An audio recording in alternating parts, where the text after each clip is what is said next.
Hi, I'm Stephanie Parkhurst. Thank you for joining me today. I'm going to show you how to make prayer flags or pennants for fairy garden.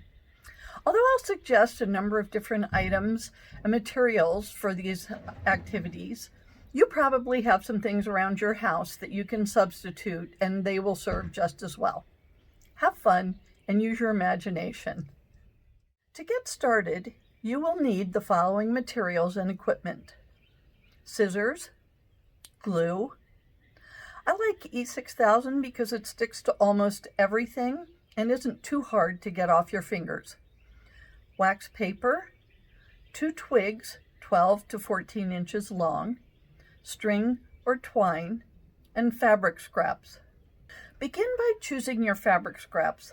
I like to mix and match using leftovers from quilts and other projects I've done. Cut several triangles that are about 2 to 3 inches long and about the same length on one end. Here are some samples. You can make yours bigger or smaller depending on the size of the pot you are using. Bigger flags need bigger twigs and pots, but are easier to work with. Keep in mind that they don't have to be perfect. The fairies won't mind. Next, cut a piece of twine or string about 2 feet long. Put a small knot in each end to prevent unraveling. Decide how you want to arrange your flags on the string. Place the string and flags on a piece of wax paper, wrong side up, with the points facing away from you and the string near where the fold will go. I finger press a crease in the flag where I want it to fold over the twine.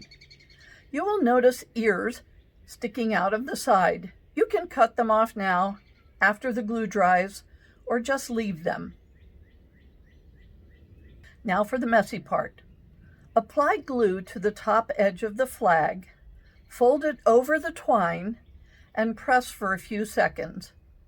Repeat this step for each of your flags.